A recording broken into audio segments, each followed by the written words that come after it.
कहानी की शुरुआत में हम एक बुजुर्ग कपल को देखते हैं जो इस वक्त एक पार्टी में जा रहे थे। रास्ते में उनका हर एक बात पे झगड़ा हो रहा था। जो भी टॉपिक उनके दिमाग में आता उस पर बहस छिड़ जाती। उनका ध्यान एक बार के लिए इतना भटक गया कि एक दूसरी गाड़ी से वो टकराने ही वाले थे। जब वो अपने बेटे के घर पहुंचे, लैरी ने जोआन के हाथ में लगी हुई बैंडेज को उसकी शर्ट से छुपा दिया और उसे याद दिलाया कि आज तुम्हें पूरे परिवार को कैंसर के बारे में बताना है। जोआन ने कहा कि मुझे बस एक दिन और चाहिए, क्योंकि वो आज की पार्टी को खराब नहीं करना चाहती थी। परिवार ने उनका बहुत प्यार से स्वागत किया। उनकी शादी को 65 साल हो चुके थे। उन्होंने जोआन को बताया कि बेसमेंट में उसकी पुरानी फोटोज का एक डब्बा मिला है। उनमें से एक फोटो जोआन की पहली शादी की है, जो कि लूक नाम के एक आदमी के साथ थी जो युद्ध में मारा गया। इसी बीच लैरी के गले में अचानक से कुछ अटक गया। उसे सांस लेने में दिक्कत होने लगी। वो जमीन पर गिर गया। कुछ सेकंडों बाद ही लैरी की अचानक से आंख खुली। वो चौंक कर एक ट्रेन में उठा। जब ट्रेन स्टेशन पर रुकी तो लैरी ने देखा कि बहुत सारे लोग हॉस्पिटल के कपड़े पहने हुए हैं। वो उनके पीछे चला और जल्दी ही जंक्शन में पहुंच गया। वहाँ लोग अजीबोगरीब बातें बोल रहे थे जो उसे समझ नहीं आ रही थी। लैरी ने रिसेप्शन पर खड़ी लड़की से कहा कि मुझे यहाँ पर किडनैप करके लाया गया है, लेकिन रिसेप्शनिस्ट ने कहा कि ऐसा कुछ नहीं हुआ है, आप यहाँ बैठकर अपने एसी का वेट कीजिए। कुछ घंटे बाद भीड़ कम हो गई और लैरी कुर्सियों पर ही सो गया था। तब एना आई और लैरी का नाम पुकारा। उसने बताया कि मैं तुम्हारी एसी हूँ, मतलब आफ्टर लाइफ कोऑर्डिनेटर। इसका मतलब साफ था कि लैरी मर चुका है और अब एना का काम है उसे सही जगह पर पहुंचाना। लैरी अभी भी इस बात को समझ नहीं पा रहा था कि वो मर चुका है। तभी एना ने लैरी को शीशा दिखाया। लैरी ये देखकर हैरान हो गया कि वो फिर से जवान हो गया है। एना ने बताया कि जब लोग जंक्शन पहुंचते हैं तो उनका शरीर वो वाला रूप ले लेता है जब वो अपनी जिंदगी में सबसे ज्यादा खुश थे। जब एना उसे बिल्डिंग दिखा रही थी तो लैरी बार बार बोलने लगा कि मुझे अपनी पत्नी के पास जाना है। परेशान होकर एना ने उसे एक चमाट दिया ताकि वो रोना धोना बंद करे। मरने के बाद भी रो रहा है, तू पागल है क्या? उसने ये भी बताया कि ये कोई स्वर्ग या नर्क नहीं है, ये बस थोड़े दिन का स्टॉप है जिसे तुम बदल नहीं सकते। एक बार चुन लिया तो चुन लिया। तभी एक अलार्म बजा और लैरी ने देखा कि सिक्योरिटी एक आदमी को पकड़ रही है। एना ने लैरी से कहा कि ये लाल दरवाजे से भाग कर आया होगा, तुम कभी ऐसा मत करना, ठीक है? फिर एना उसे टेम्परेरी रूम में ले गई और उसे अलग अलग धर्मों के हिसाब से आगे की दुनिया दिखाई। लैरी को इस कमरे में 7 दिन तक रहने को मिलेगा, जब तक वो अपनी आगे की जिंदगी को चुन नहीं लेता।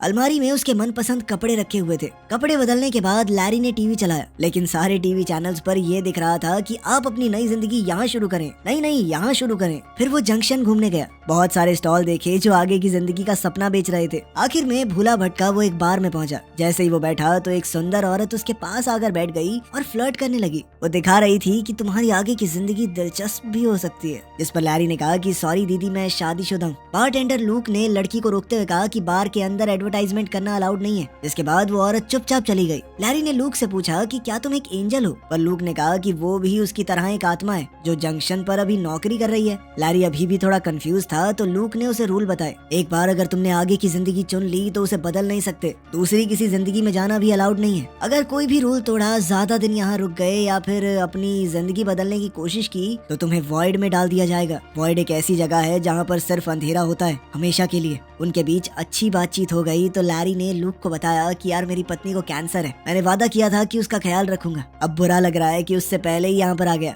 फिर 1-2 गटकाने के बाद लैरी अपने कमरे में जाकर सो गया। अगली सुबह एना ने बेड पर चढ़कर लैरी को उठाया। बेचारा लैरी चौंक कर उठा। खैर फिर वो एना से पूछने लगा कि लोग यहाँ पर नौकरी क्यों कर रहे हैं। एना ने कहा कि कुछ लोग ये मान ही नहीं पाते कि वो मर चुके हैं। कुछ अपने परिवार या जिनसे भी वो प्यार करते हैं उनका वेट कर रहे हैं कि वो भी एक बार मरने के बाद यहाँ आ जाएं तो फिर चले जाएंगे एक जगह पर। और सबसे ज्यादा बुरा तो उनके साथ हो रहा है जो चुन ही नहीं पाते। लैरी ने पूछा कि मेरी पत्नी का क्या हाल है, जोआन, वो भी जल्दी मरती होगी है ना? लेकिन एना ने कहा कि ये इन्फॉर्मेशन अभी नहीं मिल सकती। लैरी ने फैसला किया कि वो जोआन का इंतजार करेगा। एना ने कहा कि देखो 7 दिन का स्टे तो फ्री है, उसके बाद तुम्हें भी काम करना पड़ेगा अगर रुकना है यहाँ पे, और साथ ही बेसमेंट में शिफ्ट होना पड़ेगा। कुछ दिन निकल गए लेकिन जोआन का कोई अता पता नहीं चला। एना ने कहा कि तुम श्योर हो इसमें कई महीने भी लग सकते हैं, ऐसा भी तो हो सकता है उसका कैंसर ठीक हो गया हो। इसके बाद लैरी ने फैसला किया कि वो एक प्यारा सा घर बसाएगा जोआन की याद में, ताकि जब भी वो आए तो सब कुछ एकदम तैयार हो।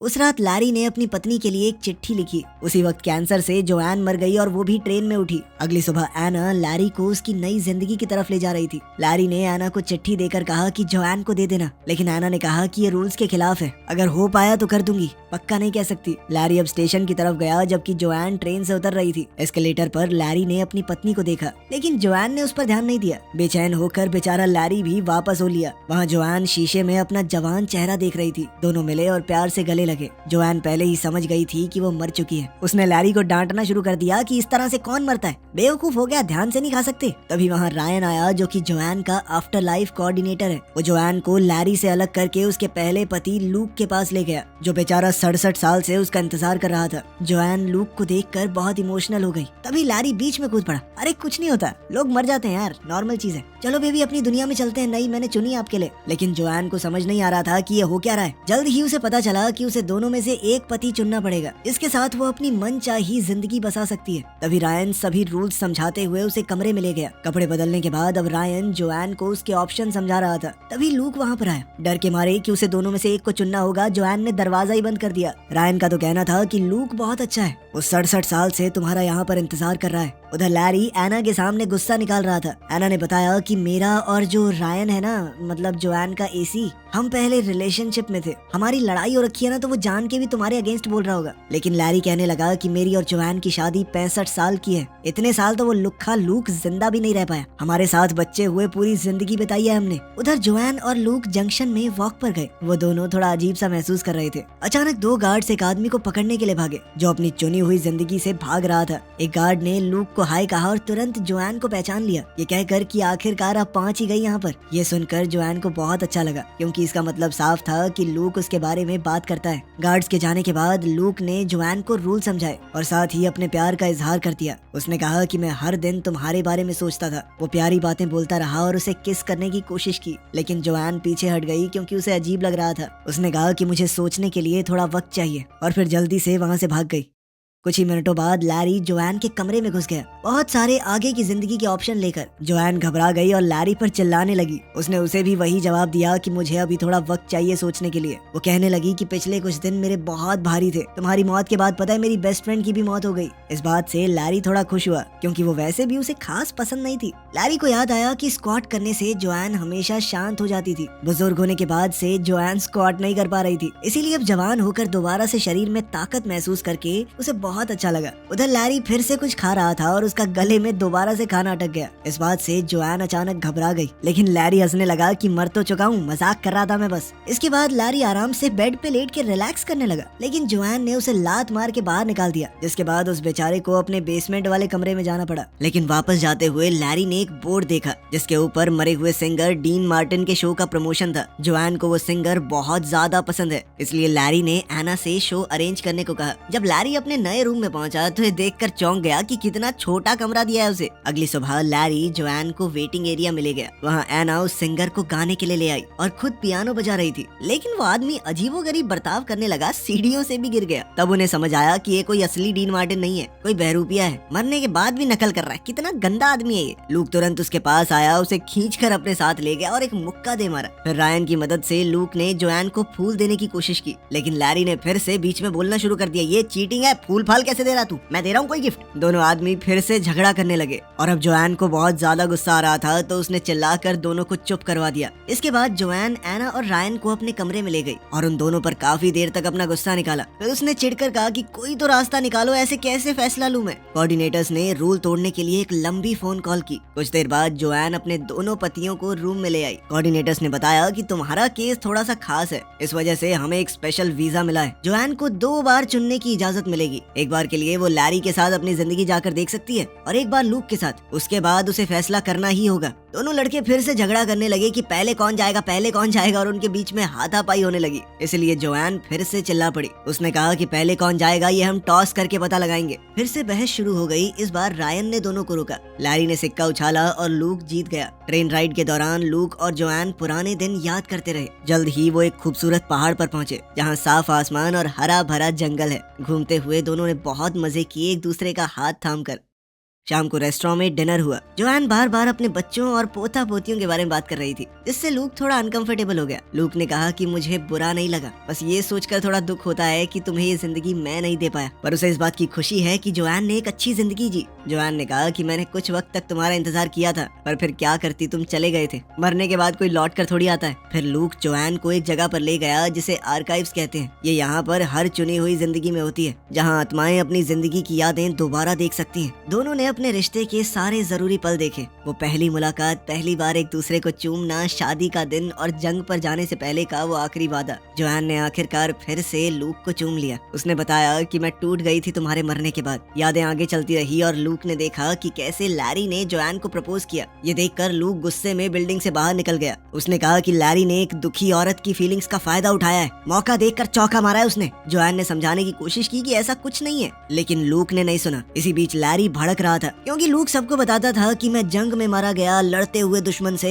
अब इस तरह वो खुद को हीरो दिखाएगा तो कोई कैसे लड़े। लैरी को डर था कि कहीं जोआन उसे न चुन ले। इस पर एना ने कहा कि जोआन को याद दिलाना कि वो उससे प्यार क्यों करती थी। लैरी ने कहा कि मुझे तो खुद भी नहीं पता वो क्यों प्यार करती थी मुझसे, लेकिन मैं एक इंसान को जानता हूँ जो शायद बता सकती है। कुछ देर बाद लैरी जोआन की बेस्ट फ्रेंड कैरन से मिला, जो काफी बूढ़ी लग रही थी। कैरन ने बताया कि उसके सबसे ज्यादा खुश दिन तब आए जब उसका पति मर गया, क्योंकि तभी वो खुलकर अपनी जिंदगी जी पाई। खैर, कैरन ने बताया कि मुझे तुम शुरुआत में बिल्कुल पसंद नहीं थे, पर धीरे धीरे अच्छे लगने लगे। लैरी ने पूछा कि मुझे घंटा फर्क नहीं पड़ता, तुम बताओ कि जोआन मुझे क्यों पसंद करती है। कैरन ने कहा कि मुझे क्या पता, लेकिन इतना जरूर कह सकती हूँ कि तुमने जोआन को बहुत खुश रखा है। इसके बाद लैरी लूक के कमरे में गया कोई राज ढूंढने के लिए। दीवारों पर निशान है जो दिखाते हैं कि लूक अपनी मौत के बाद हर एक दिन गिन रहा था और अपनी किताब में वो जोआन की ड्राइंग्स बना रहा था। तभी लूक वहाँ आ गया और लैरी पर चिल्लाने लगा कि तूने जोआन के साथ गलत किया है। जब वो दुखी थी तो तूने मौके पर चौका मारा है। दोनों बेकार सी लड़ाई में उलझ गए। इसी धक्का मुक्की में लैरी का लेटर उसकी जेब से गिर गया। अब लूक कहने लगा कि जहाँ पर तुमने प्रपोज किया उस जगह को मैं और जोआन अपनी खास जगह मानते थे, तो सीधी सी बात है जोआन वहाँ पर मेरे जाने के बाद अकेला महसूस करेगी। तूने उसी चीज का फायदा उठा के पटा लिया उसे। अगले दिन लैरी जोआन को एक दूसरी जिंदगी दिखाने बीच पर ले गया। वो जिंदगी काफी पॉपुलर थी तो बहुत सारे लोग थे वहाँ पर। वो दोनों बातें करने लगे और एक दूसरे को चूमने ही वाले थे कि तभी एक लड़के ने बॉल से लैरी को मार दिया और फिर मूड खराब करने के लिए कहने लगा तुम्हें पता है मैं कैसे मरा। खैर, बाद में दोनों समुद्र में अपनी बोट लेकर गए। लैरी ने जोआन से माफी मांगी कि तुम्हारी मौत के वक्त मैं साथ नहीं था। साथ ही वो इस तरह की बातें मारने लगा कि हमारे बच्चे हमें साथ देखते तो कितने खुश होते। इस पर जोआन कहने लगी कि तुम मेरा दिमाग बदलने की कोशिश कर रहा है ना,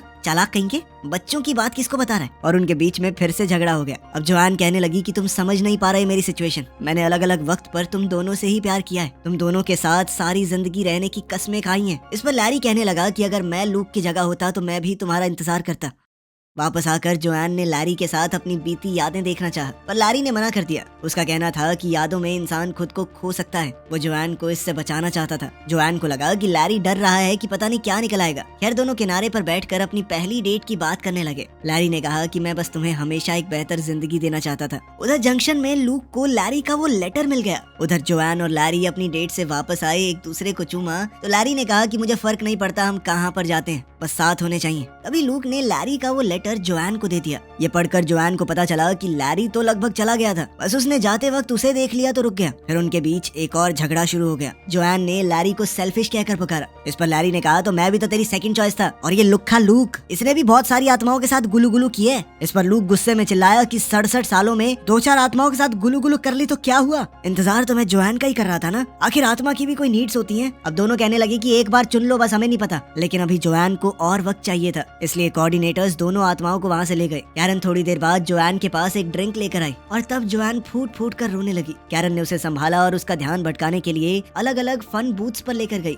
जोआन शराब पीते हुए अपनी हालत बताती रही। तब कैरन ने उसे याद दिलाया कि तुम मर चुकी हो। याद है शादी के बाद क्या बोलते हैं कि मैं तुम्हारा साथ दूंगी जब तक मौत हमें जुदा न कर दे। मौत ने जुदा कर तो दिया, इतना क्या सोच रही है, अपने हिसाब से जी अपनी जिंदगी को। उधर बार में लैरी और लूक भी काफी ज्यादा पी रहे थे। 4-4 पैग लगाने के बाद उन दोनों के बीच में भी बॉन्ड बनने लगा। वो एक दूसरे की तारीफ करते हुए कहने लगी कि वो लड़की हमारे लायक नहीं है भाई, हम दोनों बहुत बढ़िया इंसान है यार। अगली सुबह जोआन हैंगओवर में पड़ी थी, लेकिन उसने फैसला बना लिया था। उसने अपने दोनों पतियों को बुलाया और कहा कि मैं बहुत खुशकिस्मत हूँ कि तुम दोनों के साथ जिंदगी बिता पाई, लेकिन अब मैं एक को चुनकर दूसरे के लिए बुरी नहीं बन सकती। मुझे हमेशा गिल्ट महसूस होता रहेगा, इसीलिए मैं तुम दोनों को ही नहीं चुनूंगी। मैं अपनी बढ़िया जिंदगी जी रही हूँ, तुम अपनी जियो। बाद में जोआन तैयार हुई और फैसला किया कि वो कैरन के साथ अपनी आगे की जिंदगी बिताएगी। दोनों दोस्त मजे करेंगे। उधर लैरी ने लूक को बताया कि तुम सही थे, मैंने उस जगह पर इसलिए प्रपोज किया था क्योंकि मैं तुम्हारी यादें जोआन के दिमाग से निकाल देना चाहता था। मर भी शायद इसलिए गया क्योंकि तुम्हारी शादी की पिक्चर देख ली थी। इस पर लूक ने भी जवाब दिया कि तूने जोआन के साथ जो जिंदगी जी है उससे मुझे भी बहुत जलन होती है। फिर लैरी को याद आया कि उन सब का शरीर वैसा दिखता है जैसे वो अपनी जिंदगी के सबसे खूबसूरत पलों में दिखते थे। लूक बिल्कुल वैसा दिखता है जब जोआन उससे शादी करने को मान गई थी। लैरी वैसा दिखता है जब जोआन उसके दूसरे बच्चे के साथ प्रेग्नेंट थी। ये सोचकर लैरी को अचानक से कुछ बात समझ आया। वो भागकर जोआन के पास गया। स्टेशन पर लैरी ने जोआन को ट्रेन में ढूंढ लिया और उससे कहा कि एक आखिरी बार बात करने के लिए नीचे आ जाओ। उसने कहा कि तुम्हारे बाल लंबे हैं, हमारी शादी के दौरान तुम्हारे बाल छोटे थे। इसका मतलब ये है कि तुम लूक के साथ जब थी तो वो तुम्हारी जिंदगी के सबसे खूबसूरत पल थे। तुम उसे चुनो ना, हमेशा खुश रहो। पहले तो जोआन ने मना किया, लेकिन लैरी ने कहा कि यही सही है। दोनों रोते हुए एक दूसरे से आखिरी बार गले लगे। कुछ समय बाद लूक और जोआन अपनी आगे की जिंदगी के लिए ट्रेन में जा रहे थे। लैरी जंक्शन में घूम रहा था क्योंकि वो नहीं जानता उसे कहाँ जाना है। तब उसने देखा कि एना और रायन वापस साथ आ गए और उसे उनके लिए खुशी हुई। उधर लूक और जोआन ने अपनी नई जिंदगी शुरू की। वो एक दूसरे के साथ खुशी खुशी रहने लगे। लेकिन समय के साथ जोआन को डाउट होने लगा। वो अपनी पिछली यादें देखने गई और लैरी से पहली मुलाकात वाली मेमोरी देखी। अगले कुछ दिनों तक लूक जोआन को अलग अलग एक्टिविटीज पर ले गया, लेकिन जोआन को कुछ भी अच्छा नहीं लग रहा था। हर रात वो आर्काइव्स में जाकर लैरी के साथ अपनी जिंदगी को देखती। क्लर्क ने कहा कि इतना ज्यादा यादों में रहना सही नहीं होता, आगे बढ़ना जरूरी है। एक रात लूक ने कहा कि कितनी परफेक्ट जिंदगी है ये, लेकिन जोआन के पास कोई जवाब नहीं था। अगली सुबह लूक फिर से किसी हाइक पर जाना चाहता था, लेकिन अब जोआन टूट गई। उसने कहा कि उसने लूक को चुनकर गलती की। इस पर लूक गुस्सा हो गया और चिल्लाने लगा। जोआन ने समझाया कि मैं तुम्हारे साथ सबसे ज्यादा खुश थी, क्योंकि वो जवानी का प्यार था। न घर के किराए की टेंशन, न नौकरी की, न बच्चों की। लेकिन प्यार सिर्फ अच्छे पल नहीं होते, उसमें अच्छी बुरी यादें सब होती हैं। उसने कहा कि तुम 67 साल पुरानी जोआन से प्यार करते हो, लेकिन मैं अब बदल चुकी हूँ। जोआन ने फैसला किया कि वो वापस जाने की कोशिश करेगी, चाहे पकड़ी ही क्यों न जाए। वो रोते हुए बोली कि मैं तुमसे प्यार करती थी, लेकिन अब लैरी से करती हूँ। कुछ घंटे बाद जोआन भागने का प्लान बनाते हुए चाकू से दरवाजा खोलने की प्रैक्टिस कर रही थी। तब लूक वापस आया और कहा कि मैं तुम्हारी मदद करूंगा। दोनों आर्काइव्स में गए, वहीं पर वो लाल दरवाजा था। अब लूक क्लर्क के सामने दुखी होने का नाटक करने लगा।